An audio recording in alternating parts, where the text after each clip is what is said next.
Hey everyone, thank you for having us, and we hope that we can share some information that's useful today.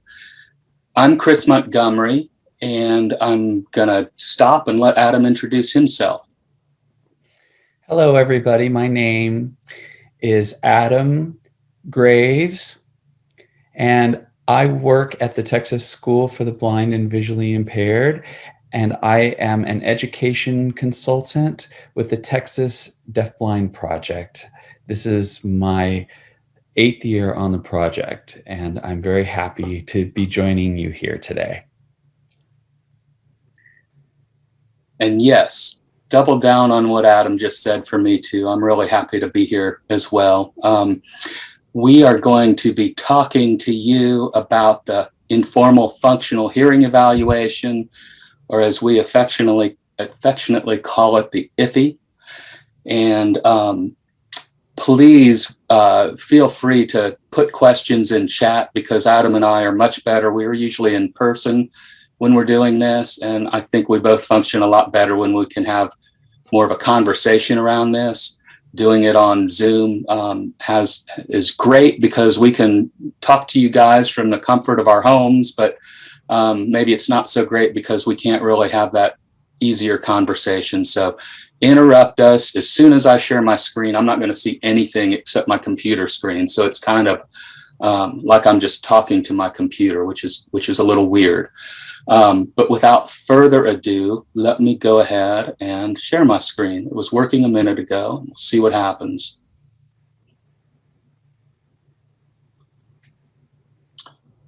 Okay. Do you guys see a slide, or do you guys see notes? We see the slide. You're good, Chris. Okay, still good. That's great when it works. So I think I always start this with a disclaimer for Adam and myself, that we're not audiologists, we're not deaf ed certified, but we do come from a background and have lots of experiences working with deaf-blind kids. When we were working on the IFHE, we definitely consulted with audiologists and people from the deaf ed world. But if you've got some really technical questions, clinical questions, we're probably going to have to write those down and get back to you. So just so you know, we can get ourselves into trouble if we go too far in that clinical direction. Like Adam, I am with the Texas DeafBlind Project in Austin, Texas, and we are both out of the Texas School for the Blind, the outreach department. And Adam and I both come from pretty similar teaching backgrounds too. So my story behind this is that when I was a beginning teacher, I had a self-contained classroom with emerging language deaf-blind students. And like the old saying goes, when you've met one deaf-blind kid, you've met one deaf-blind kid, meaning that all of my students were labeled deaf-blind, and they all had very different abilities though. And they had different communication modes, and their access to information and language was all different too. I relied heavily on my formal evaluations, clinical and non-clinical. We were trying to understand questions of access. So, like how to best communicate with our kids, and how do we design learning opportunities, and how do we get language going, And I soon started to feel that some of the formal evals that we were using weren't giving me enough real world quotation marks info. For instance, my audiological reports would give me great clinical info on their clinical thresholds, like can they detect speech? And if so, how loud does it have to be? Is it need to be a low voice, or can they hear a high-pitched voice too? How do they hear with their hearing aids off versus with them on? So stuff like that. But I started to see, though, that my kids were really tuning into how I would say things. So what I mean by that is if I use different pitches or rhythm when I talked, if I was using any sort of musicality in my vocalizations. And I also noticed how much more progress my kids were making when I used very purposeful speech. So within the context of a familiar routine with them, I'll say that within the context of a familiar routine. Adam and I will be saying that a lot, but just meaning in that familiarity, and I was pairing this vocal stuff with movements, with gestures, with objects. It really seemed to provide extra context and meaning to the sounds, to the auditory information. And it was about this time that I met this fellow named Jim Durkle. And Jim worked on the DeafBlind team and TSBVI outreach, just like Adam and I do now. And he was a certified speech pathologist, and he was also an audiologist. And he, so, you know, he was like, he's a pretty heavyweight guy. He was awesome. And he started talking to me about this idea of auditory training. And that what I was doing instinctively was actually just that, was auditory training. And he taught me how to be a lot more mindful with the way I was using my vocal pairings. And he talked to me about really kind of closing down this vocal chatter. So being more succinct in the words that I used and trying to use the same words in the same way, paired with the same movements and gestures across everything that we were doing. And so I bought in heavy. It was intuitively the thing to do. And pretty soon, everybody who worked in my class, we were all using this kind of system. And so we had targeted words during our calendar conversations. And for instance, when a student was previewing their calendar for the day and they got to the spoon, everybody knew to say, eat, eat, eat, while they were pairing it with eat, eat, eat. So this would be rather than one person saying, let's go to the cafeteria, and another person saying, time to cook, or something like that. So we were real purposeful in those vocal pairings. Real purposeful with our rhythm, inflection, and movement, symbols, all that stuff. We wanted it to be together. I also have to mention how important it is to pair tactile or bodily communication with this auditory input, especially for kids who are congenitally deafblind. I had a guy in my classroom named Ray, and y'all will see Ray in a little while. But one of the first things that we started doing is that when I would greet him in the morning, I would say hug, very deep voice, and I would sign hug, and then we would give each other a great big hug, and I'd squeeze him, and he just loved that. This hug, this deep voice was resonating in my chest and into his body. And I was also close to his head, so he was really close proximity hearing that. And after a while, he started to try to imitate my hug. He would start to, make that sound. And it was one of the first things he ever started to say. It was kind of amazing, but it was, I think, because he was getting all of this other input and he was connecting meaning to that sound, and he liked it. My speech pathologist saw that and she about lost it, and he started to do some other vocal pairings and stuff, and we'll get to that later. So here's a question for you all to ponder. Write in chat if you want to, or you can think about it as we go along. When sound has no meaning, so there's no context or there's no function for sound or auditory input, and our student can't visually access the sound source, should we expect a behavioral response? Should the kid react? And all being said, we may need to provide context and connection with what's being heard or what's coming through the auditory waves, attaching meaning to it. So, because the deafblind kid can't see what they're hearing, but it needs to have meaning.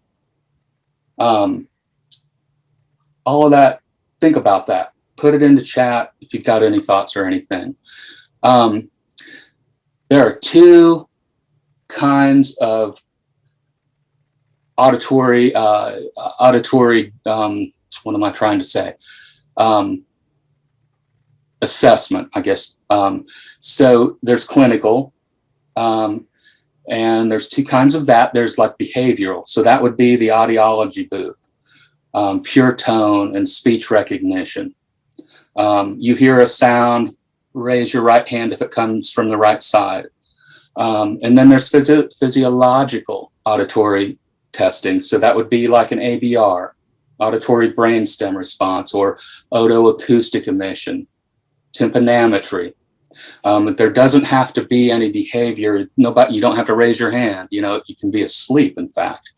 And then the behavioral kind of evaluation is going to, again, rely on that feedback, some kind of behavior. And most real-world audiological measure is the speech discrimination testing. And so for our kids who are deafblind and may not have any spoken language, that's going to be a really hard thing to do, right? I'm going to stop and move on because I'm talking a lot. And I hope I'm not going too fast. Is everybody keeping up with me? Can't see the interpreters. So again, we might really want to gather info on how a student hears in different environments. Maybe the family notices something that they're hearing at home that isn't noticed at school. Maybe the child responds to dad's deep voice. He's not responding to the teachers. If it's a woman, maybe her higher pitched voice. And so the IFHE can be a first step in gathering some of this info about what we observe. I remember observing a student, Miles. I went to his school and I didn't see any response to sound the whole day at school. We went to do a home visit that evening, and Miles was standing at the counter eating a banana, and Dad was behind him and said, "Miles, you need to throw that banana peel in the trash." And Miles turned around and looked at him, picked up the banana peel, threw it in the trash. And it was like, oh my God. So stuff like that, we need to really gather this information in a functional way. And that's what the IFHE is designed to do. The IFHE can also help guide this formal testing that I just mentioned. So for instance, if you see the student respond to Dad's deep voice, but maybe not the teacher's higher voice, this is good information to take to the audiologist. It can help that person kind of cut to the chase, so to speak, or verify some of the results that they might be getting. The IFHE can also, through some of the informal interview stuff that's included, parents might say that their child is terrified of a doctor looking in their kid's ears. Tell that to the audiologist. Good audiologists might not wear their lab coat then. They may come to that looking in the ears part last when they've maybe established a little bit of a relationship. So all that stuff can be really helpful, and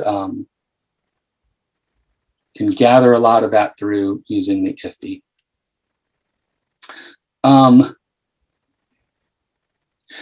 So with our deafblind kids, any of the supplemental information can be super helpful and putting this puzzle together. Adam and I are big proponents of the multidisciplinary team, and we think that it's really important for the team to come together, all of the experts in their respective fields, to look at this kid holistically. And so that's what another thing the IFHE does, is try to bring everybody together, come together as a village, so to speak. And what are we seeing as far as hearing for this kiddo? I've been talking about this idea that it can really help guide the team in auditory training techniques and needs. And then that last bullet about deafblind eligibility, I'm not sure how this is in the states you guys are in, but in Texas, we can be looking for potential hearing loss. So there might be a kid who's has a suspected hearing loss, but you're not sure. And in Texas, we can carry that student on the deafblind census for up to a year while further testing is being conducted. And so obviously the IFHE can be a big part of that further testing process. I'm going to turn it over to Adam. Okay, so we talked a little bit about, or Chris talked a little bit about the IFHE and the origin of the IFHE and what it is that we hope to use it for. I'm going to go into a little bit more detail here, and I'm going to start with some of the things that the IFHE cannot do, or is we don't recommend you using it for. And one thing that the IFHE cannot do is replace formal audiological testing. So you still need to have some sort of formal audiological testing from an audiologist as part of your diagnostic plan for the student. And you, along with that, the IFHE is not a tool that can be used to diagnose a hearing loss or determine normal hearing range. It's not that kind of a tool.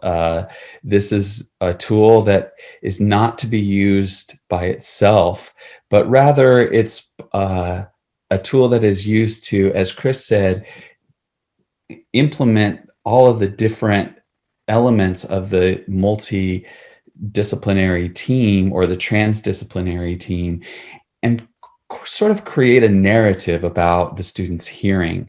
It's used to tell a story about how the student uses their hearing in a variety of settings and environments and with different people.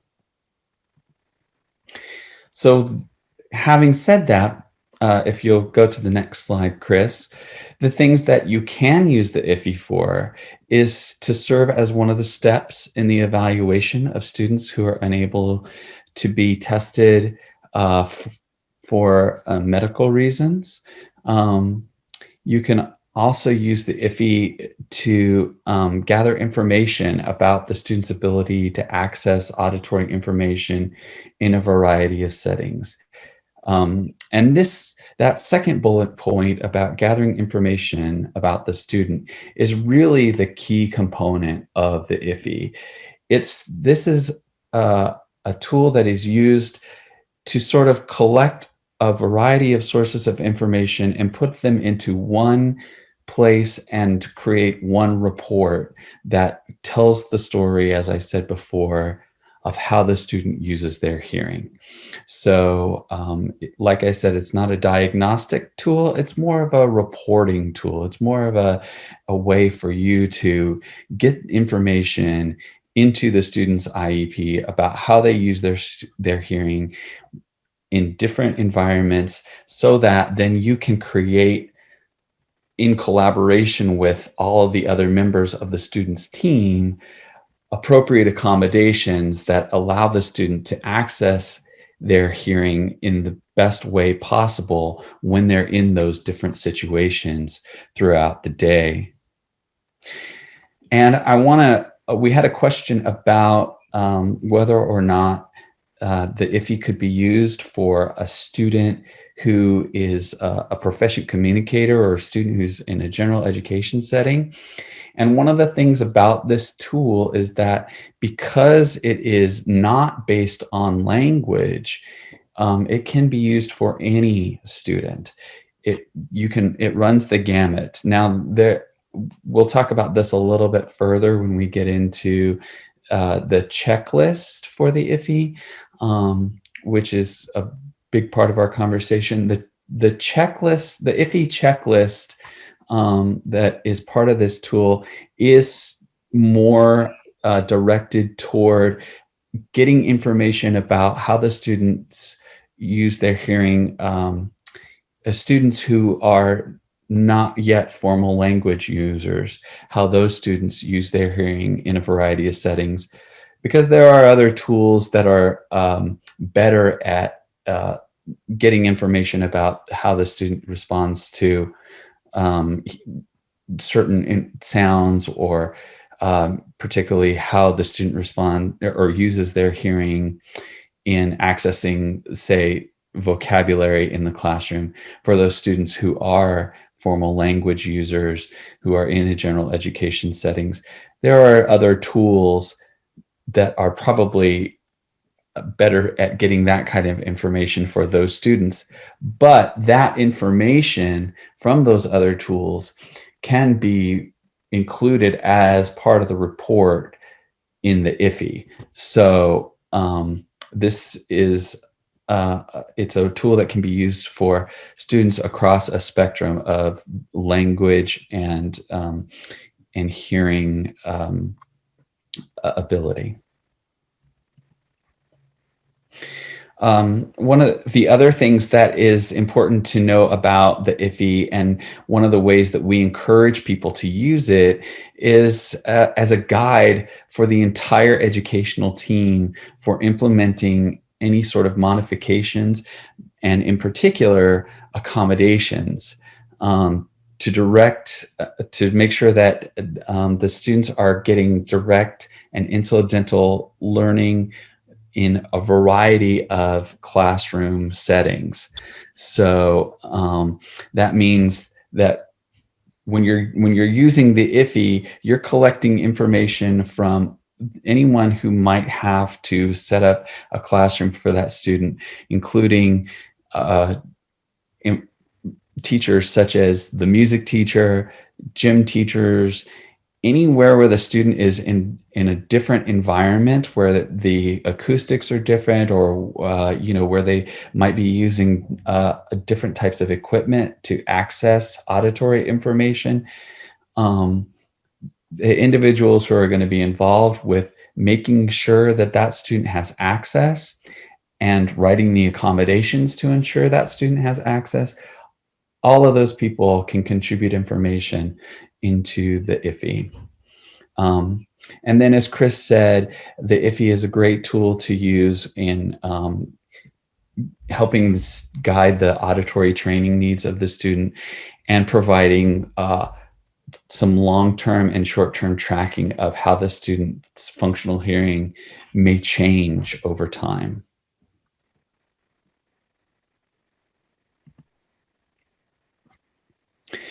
So, as we said, this is a very collaborative tool, and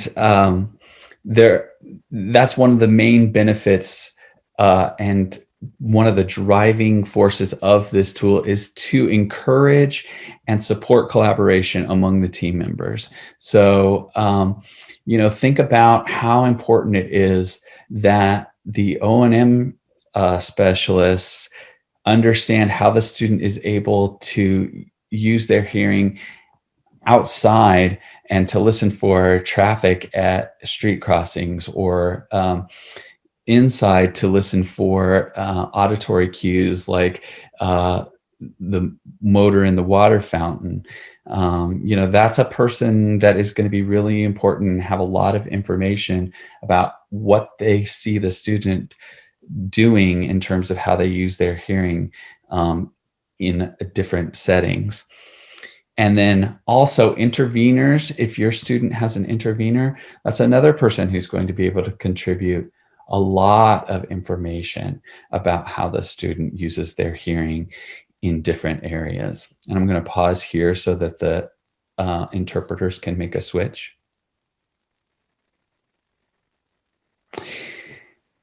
And then, of course, the audiologist is a really important member of that team as well. And we'll talk about this a little bit more too, but one of the ways that the IFHE can be used is to collect information about the students' hearing and how they use their hearing, and what accommodations are being provided for them to access auditory information that can then be provided to the audiologist, so that they can then have a more complete picture of how the student uses their hearing, and program any sort of hearing assistive technology accordingly. And I'm just going to real quickly read one of the comments from an audiologist in Maryland who has used the IFHE and has helped us in kind of vetting the tool. And she says that completing the IFHE is truly a collaborative team effort, which is completely different compared to formal testing. As an audiologist, we typically have 1 to 2 hours max for each patient to test them and obtain some kind of reliable results. And if you're completing behavioral testing, you will have 20 minutes before that child decides that they do not want to play this game anymore. The great thing about the IFHE is that everyone contributes to developing the bigger picture, from parents to teachers and related service providers who spend more than 20 minutes with your child and know them better than any other clinician. So that's a good example of how the IFHE actually can be useful not only to the members of the team who are working with the student in the classroom, but also to those individuals like audiologists who are doing diagnostic testing of the students. Yeah, and Adam, you know, to kind of go back to this music and PE teacher, man, they can be really, really big players in all of this stuff, with this idea of pairing musicality with rhythm and melody and things like that, with auditory information, with what we're, not only what we're saying, but how we're moving. And, you know, if there's like a dance that you're going to do to a song or something, you know, that's a really awesome, both music and PE thing. And I'm not sure that we always consider that enough, you know, to pull those people in, because it's really powerful stuff. So anyway, I just wanted to mention that. Yeah, and I think also, just to add on to that, that there is, you know, if you think about the acoustic environment of a music room compared to a classroom, compared to a cafeteria, compared to a gym, those are all very, very different acoustic environments that require you to use your hearing in a different way. And so the people who are working with those students, and the other thing too is that typically you have different individuals who are with that student in those environments. And so all of those people who are in those different types of rooms can provide different information about that student. Yeah, no doubt. What works well in the one-on-one music session may not work so well when you've got, you know, 10 kids in there banging on stuff. So that's the stuff that the IFHE can help kind of figure out. Yeah. Anyway, I can't see you, so it's hard to know if you want to say anything else. I'm going to move to the next slide, if that's okay. Yeah, go ahead. Okay. Adam and Chris, there is a question in the chat. I didn't know if Adam got to see it, from Jennifer. She says, I'm a teacher for the deaf in the UK. Can I ask, what age do you start using the IFHE? You know, we haven't really had that question before. That's a good question. Yeah.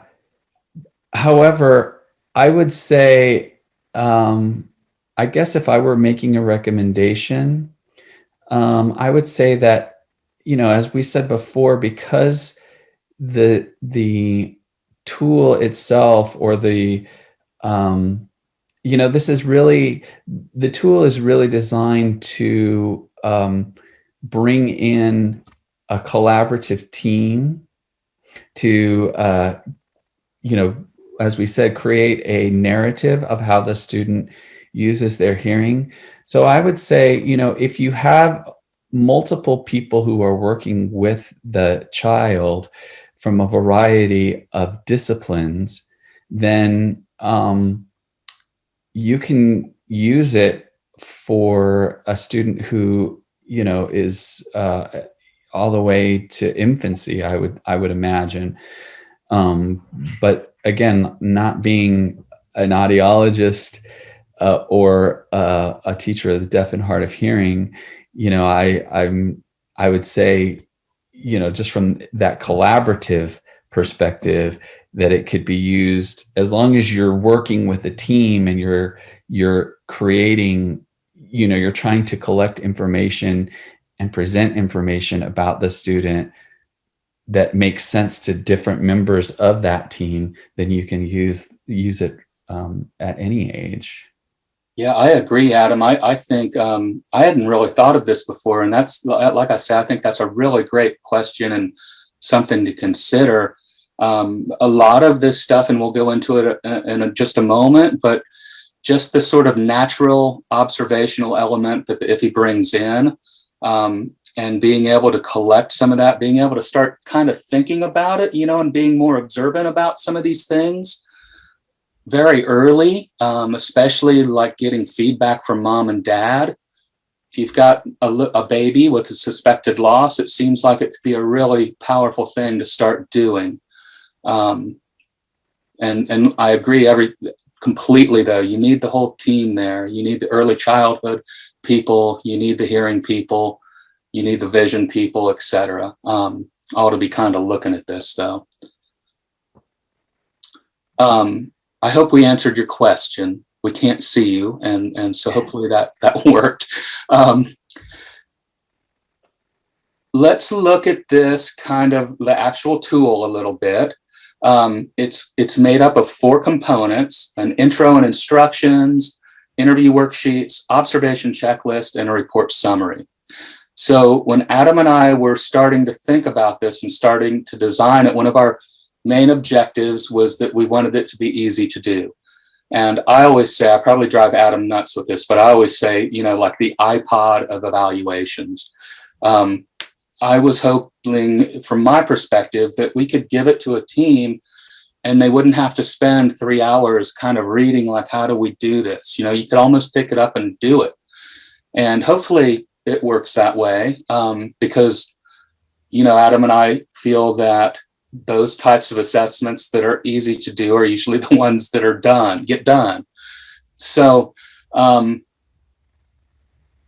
we're hoping that it's easy to do and that it brings a lot of information together, as Adam keeps saying, into a narrative that's easy to understand and easy to disseminate then into other parts of the student's IEP, and among other team members.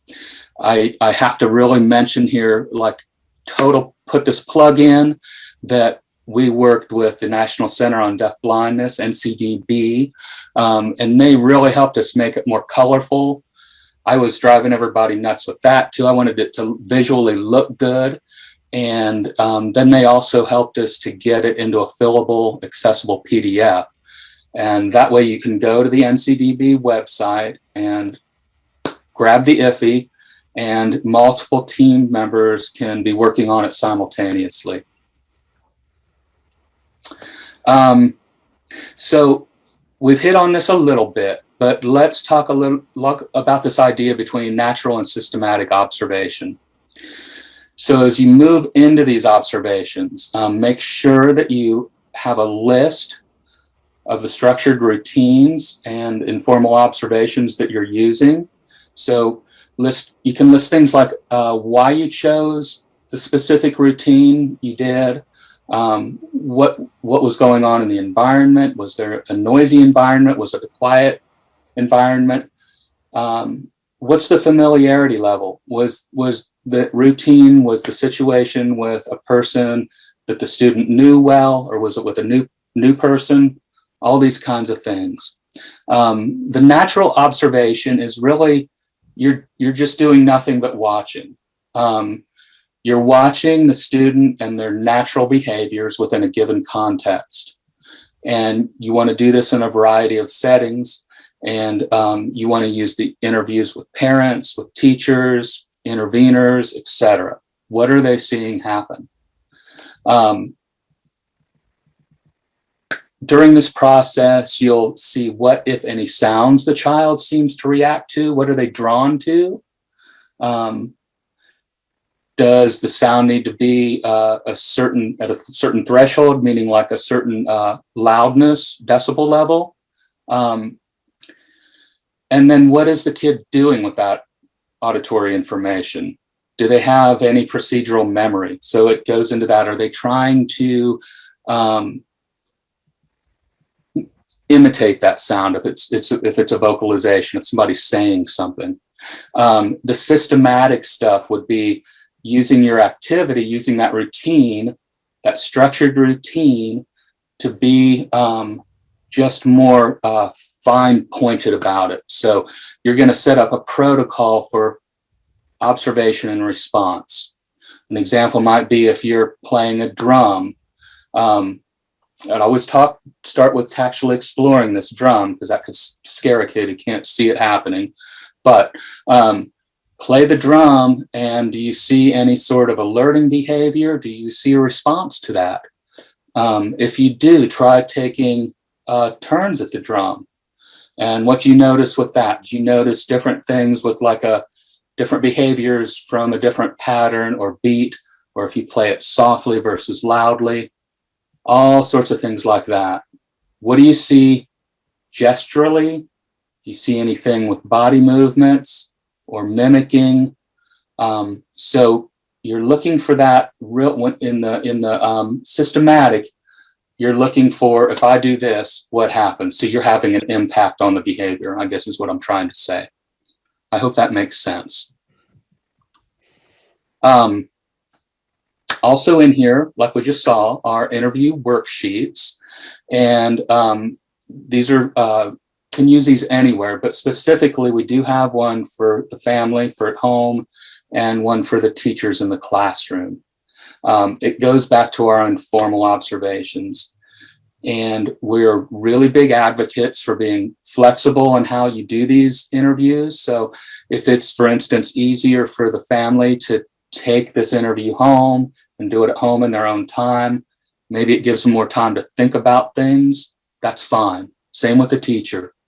Conversely, maybe it's better if you sit down together and kind of go over it together, but it's whatever works. And you're going to take this information, come back and talk about it as a team, but then incorporate it in your more systematic observations.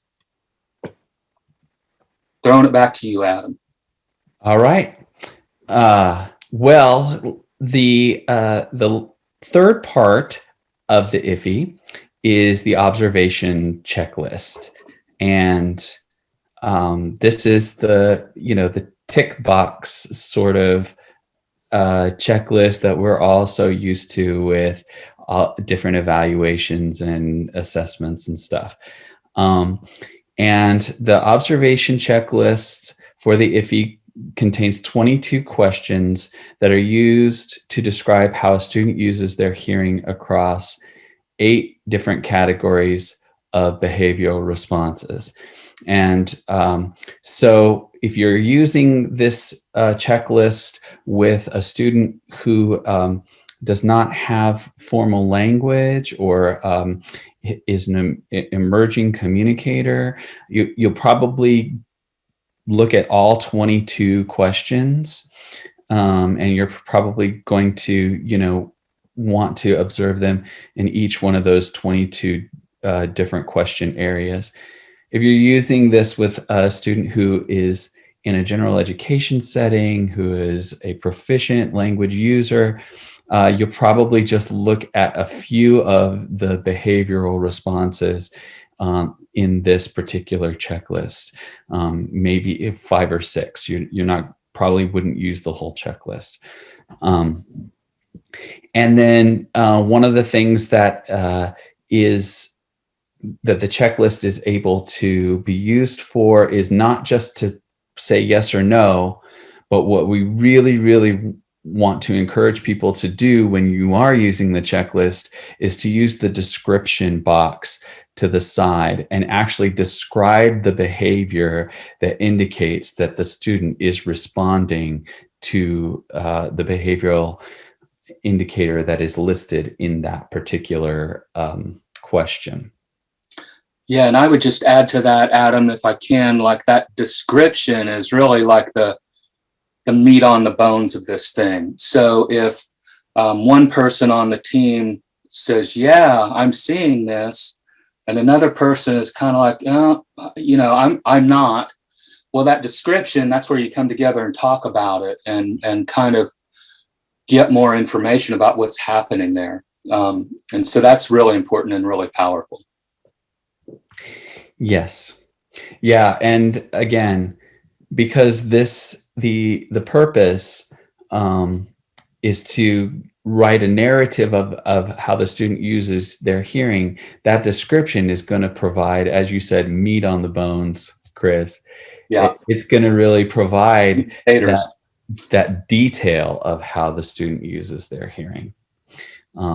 So having said that, I would, one of the things that I would encourage you to do is when you're using the observation checklist, you might want to print out the checklist so that you can write in the description, because there isn't as much room to write it in if you're just doing it on a computer. So you can keep writing. I'll explain about it later, but just say that it gives you a chance to take notes in real time a little bit easier if you print it out and write the description in as you're doing your observations. So the areas of response that the checklist covers are general functioning and awareness, sound is meaningful, auditory patterning, sound as meaning, localization, auditory feedback, short-term auditory memory, and linguistic auditory processing. And I'll pause here so that the interpreters can change. So let's take a look here. We're going to show a video. And this video is a very short video of me with a student. And we're going to look at it real quick and then just look at how the observation in this video can be used to answer one of the questions on the checklist. So, yeah, well, I just want to say as a setup, can you tell us anything about this guy that we're going to see his etiology, Adam? So this is a student who is deaf-blind. He has light perception. He has a moderate or his audiological report, his audiogram says he has a moderate to severe hearing loss, and that was based on sound field testing. And so this is an activity where we were using a blender to make a smoothie. So we'll take a look at this and then look at the checklist to see you know, how we might document this. And I just want to add a little bit in the comment section to this.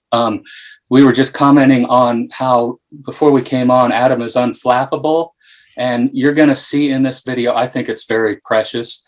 I love this because I don't ever see Adam get flapped, but he gets flapped a little bit in this video. So I just like that. So it's a side note.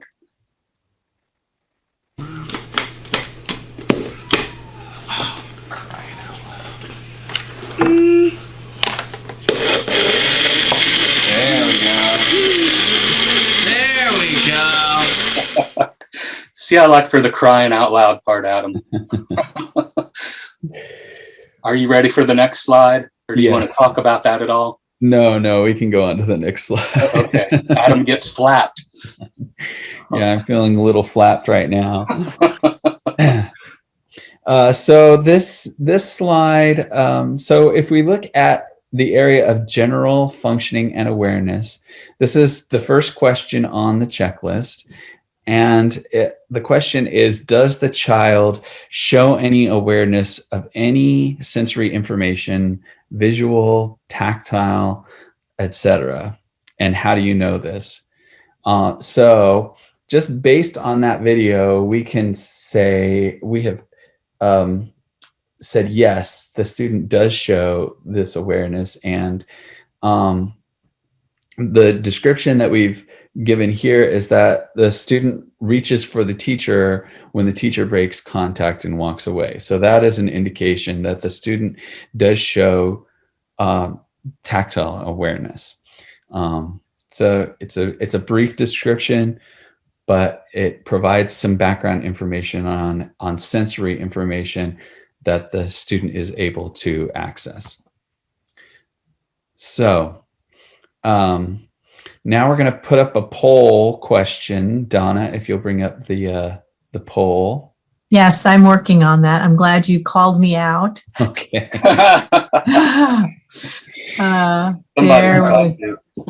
There we go. We're good. There, it's launched.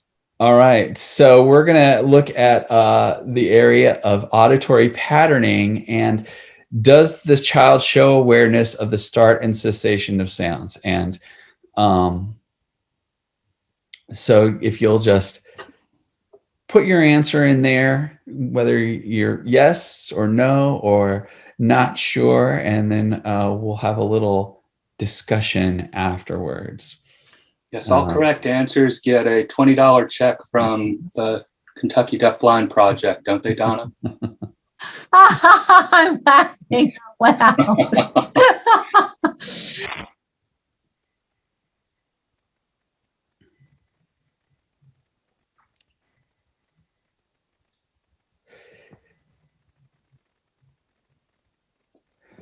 So it looks like we have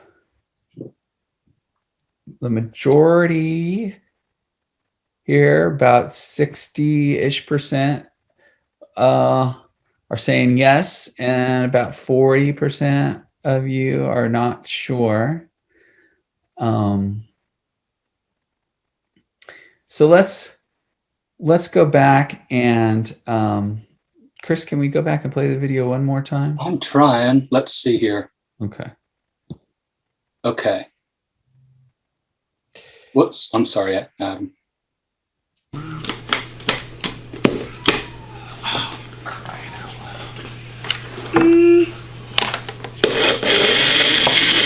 we go. There we go. So if we go down to our slide that has the answer, I guess, for lack of a better word.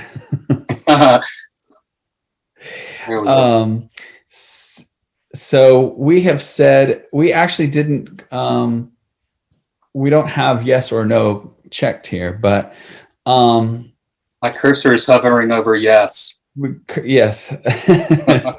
Chris is pointing to in the yes category.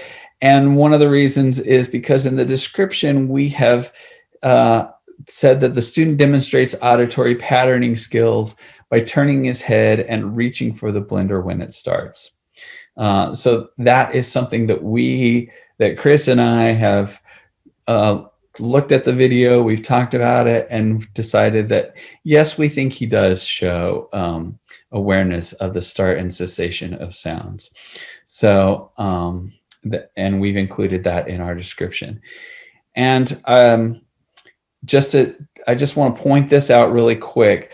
So we've written, the student demonstrates auditory patterning skills by turning his head and reaching for the blender when it starts. So we wrote it in that way because when you are going in and writing the report, by including the term demonstrates auditory patterning skills, you're taking that term directly from the checklist and putting it into your report. So you can just copy and paste that from the description and put it into the report section and it will save you some time if you do it that way. And also it'll remind you as to what skill it is that the student is demonstrating when you're writing your report, as to why that's important to include. And I will take that even a step further for us, Adam. If we're writing an IEP, you might have that as the behavioral measurement for an IEP objective. The student will demonstrate audio patterning by turning his head or reaching for a sound source, for instance. So that's another way that you can use that to help in your IEP, and then as an extension, your teaching strategies, right? Yeah. So Adam and Chris, I have a question before you go on. Sarah asks, might he have responded to the vibration? Oh, that's a good question. Very good question. Yes. Well, and that you can't really see it on the video. And maybe we could if we could go back and look at it several times. But his body is not touching the table, which is one of the reasons that we feel that it's probably the sound and not the tactile sensation of the blender. But that is a really, really good question, and I'm not sure that it is entirely clear on that video. That's just a little snippet of a longer video where if you watch the entire video, you can see that he's not actually touching the table. But yeah, that's great observation. That's a really good point. Yeah. And to tag onto that, Adam, this is a reason why it's such a good thing to use video, because Adam, I'm guessing that when you were in the moment, you were being flapped by the fact that blender wasn't plugged in. So your mind and eyes were on other things maybe, and you may not have seen that response unless you had the video to look at later. And so you can go back and really see some things that you may have missed in the moment. And then,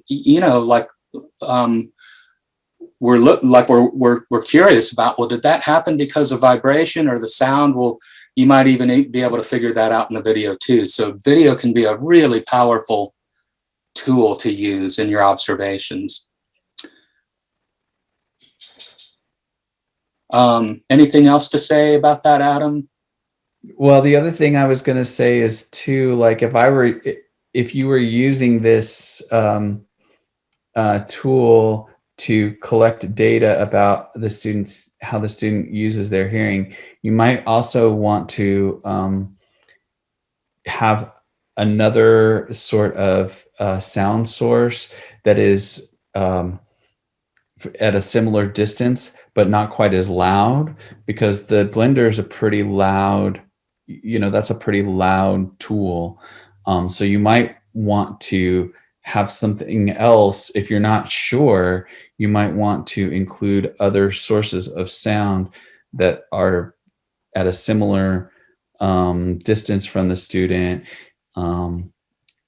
to kind of get an idea of, maybe a bit of the range that the student responds to. Thresholds. Yeah, the thresholds. And then also like the familiarity, the blender is a familiar, is a very familiar object to him, or it was at this point. So you might want to throw in some novelty as well. Yeah, that's where that familiar routine comes into play. And, the blender's kind of I would call it a high-pitched kind of sound. So even too, like you're saying, Adam, maybe what would happen if there was a lower pitch sound or something. So yeah, just all kinds of stuff that you can do here in this systematic way. Right. And there are questions that address all of those things in other sections of the checklist. Yep. We thought of it all. No, we didn't, but hopefully it's a start. So anyway, we're going to watch another video, and this is me and the kiddo that I was talking about a little earlier, Ray. In this video, Ray is about, I think he's like 7, and I'm about 15. And Ray's etiology, he has, he's not wearing his hearing aids in this video. So unaided, he has a moderate bilateral hearing loss. He has no vision. And he, what else to say about Ray? He is a mover and a shaker. And we are getting ready to go take a little walk across campus. I think we're going to the cafeteria or something. And this is at the TSBVI campus. Ooh.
Okay, time for our poll question number 2. Okay, I'm coming. I'm so glad you said out loud.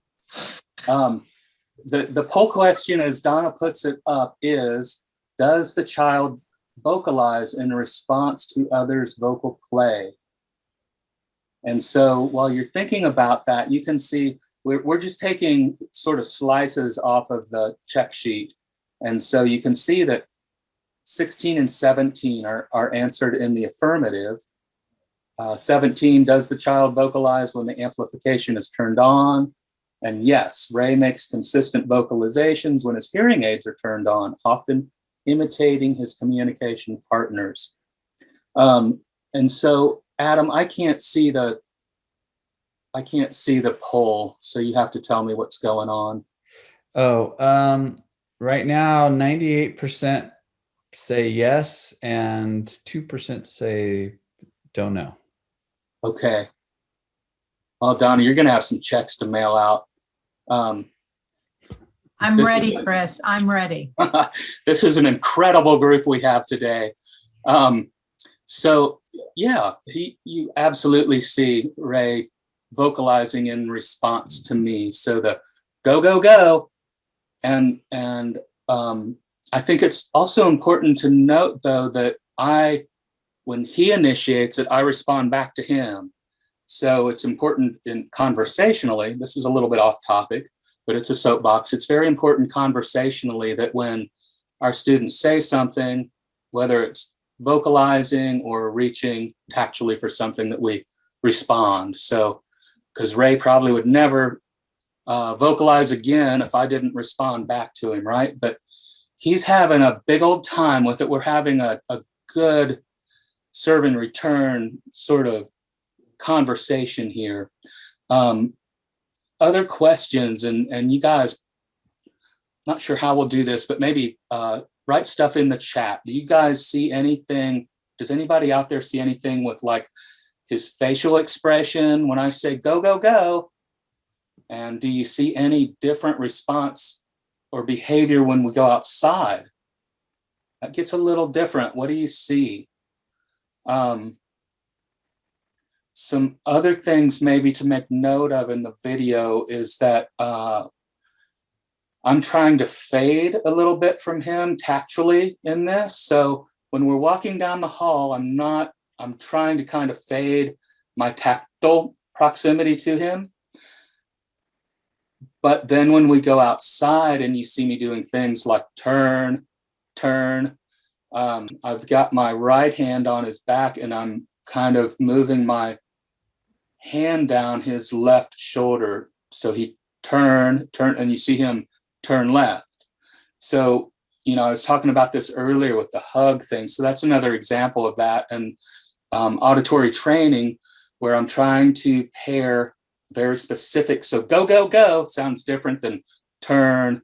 And I'm trying to pair tactile information, bodily information with that too. There's a few responses for you here in the chat. Okay. So Sarah says, boy, was he happy to engage with you verbally. Lisa says he picks up speed and pep in his step with a go, go, go. Absolutely. Yeah. Yep. And the last one here says, and he really slowed down when you got outside. He slowed down.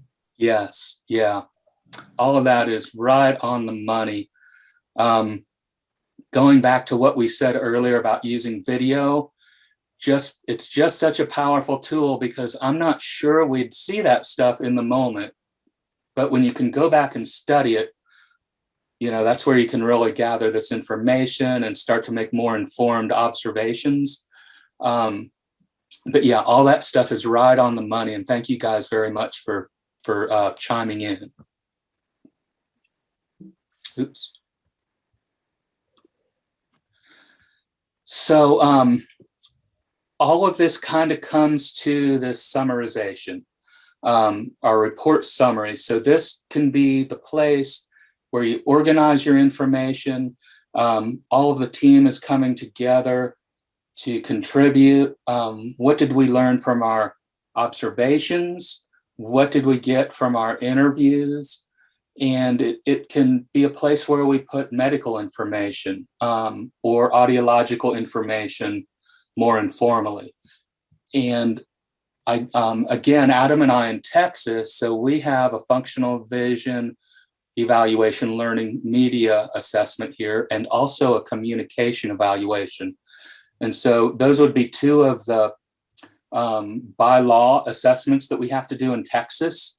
And we always use this nomenclature that the IFHE is an informing evaluation. So this informal hearing evaluation can help to, again, using that term, put meat on the bones of those more formal things that we have to do by law. They can inform those other assessments that we have to do. And this report summary can give a really nice kind of written narrative for that. And Adam, do you have anything you want to add there? Yes, I was going to add that, you know, as we've kind of been saying all along, it's this report summary that is really the heart of the IFHE, because this is what is going to be included when you're writing all of those other reports, as Chris mentioned.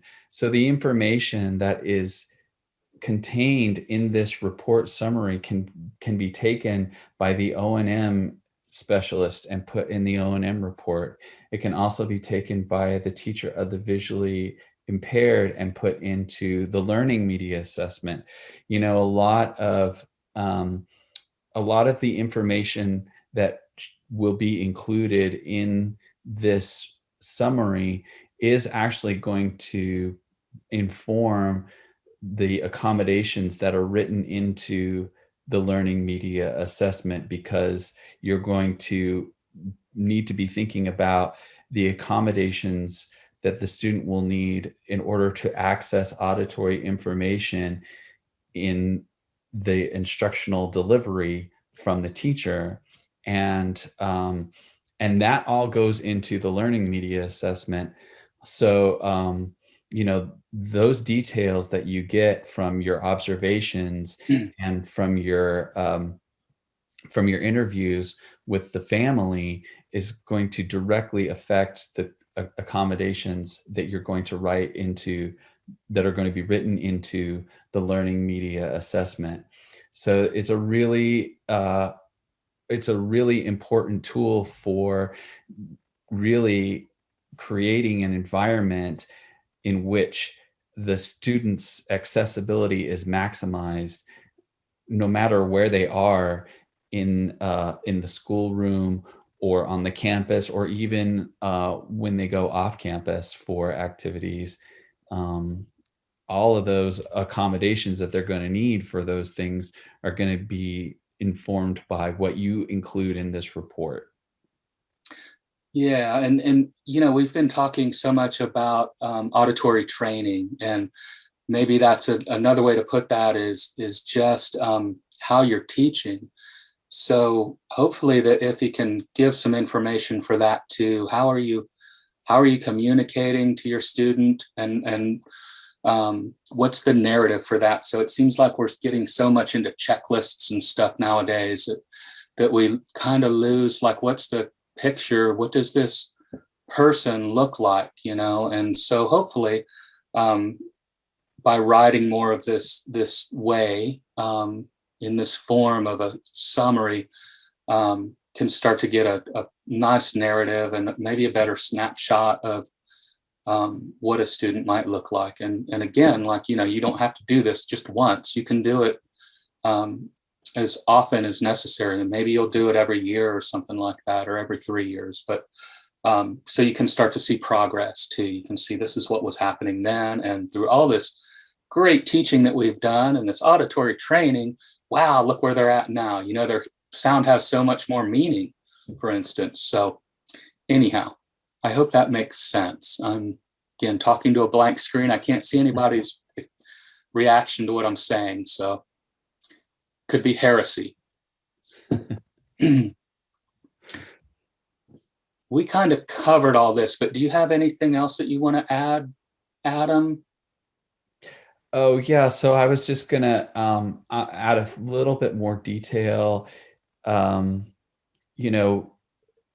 there's a bullet list here of the different evaluations where the information from the IFHE would be valuable and useful. And we just listed some of them here: communication evaluation, the learning media assessment, of course, functional vision evaluations, the orientation and mobility evaluation, and then the functional behavior analysis is another one. If you have a kid who is has a behavior plan and you're doing a behavior analysis, the information that you have from this from the IFHE can be really, really useful to the person who is doing that behavior analysis, because it is a behavior-based evaluation. And so giving information to someone who is looking at the student's behavior and whether or not helping them determine if the behavior is a result of a lack of access, particularly auditory access, as it pertains to the information that you gather in the IFHE, that's going to have implications on how the accommodations for the students behavior plan is going to be written. So I just want to make sure to emphasize that this is a tool that is useful to anybody who's doing an evaluation of a student's any sort of how a student reacts or is gaining access to information around them. Yeah, why are they behaving the way they're behaving? Are they not making sense of the sound that's coming to them, for instance?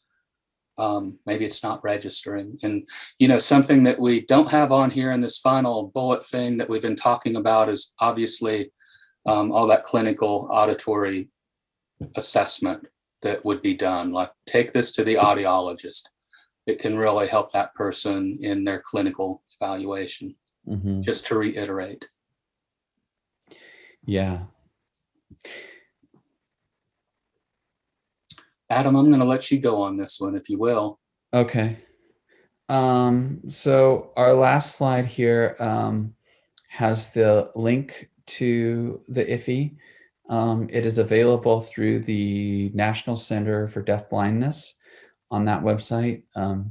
You can get it through there.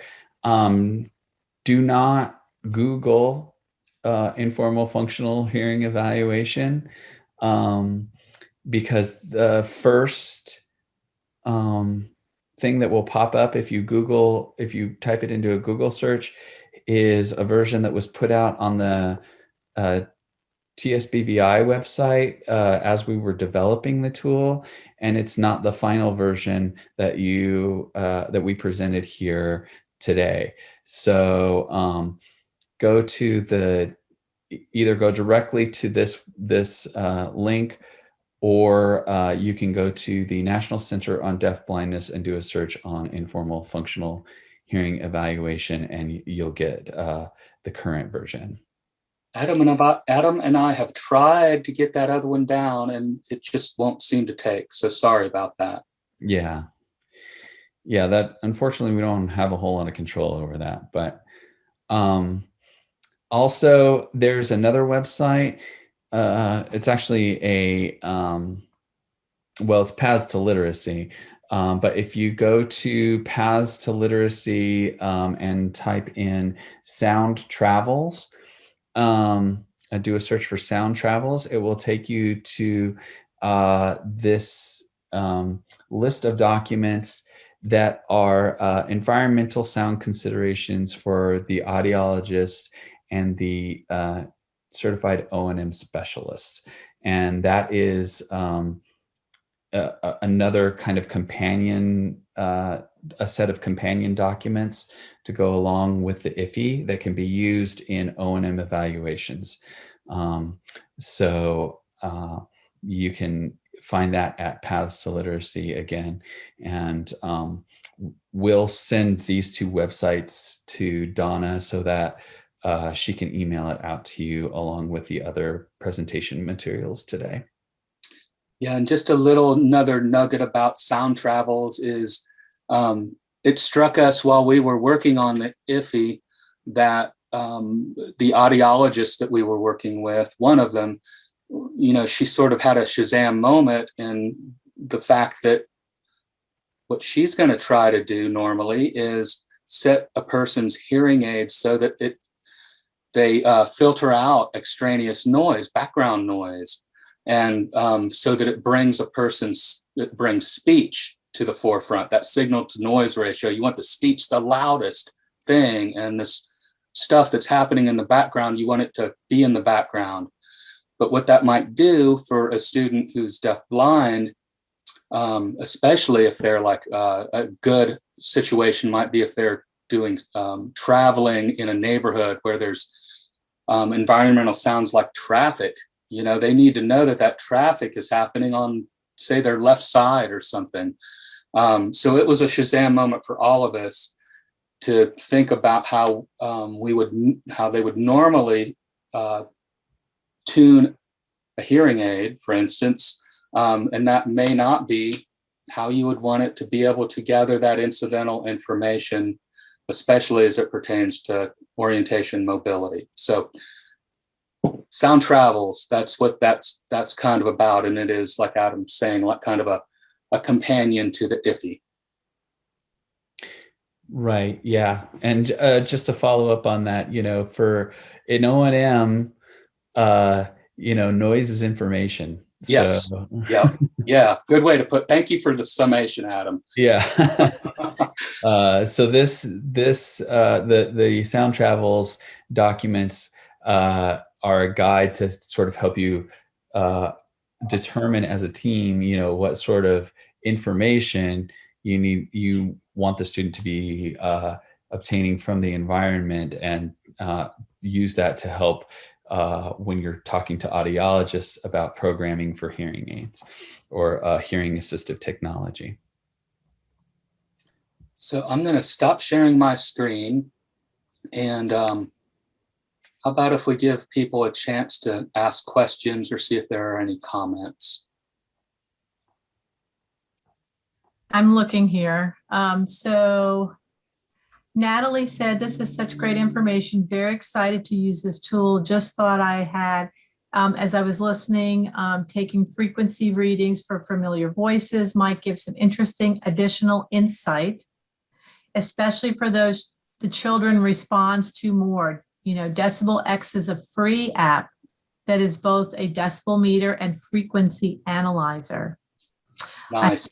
And I haven't used it in that way before, but now my wheels are turning. And I was just going to say, we've had all wonderful accolades for both of you presenting today. I do want to thank you guys. I know our Texas friends, Chris and Adam, for being part of this. We really appreciate it.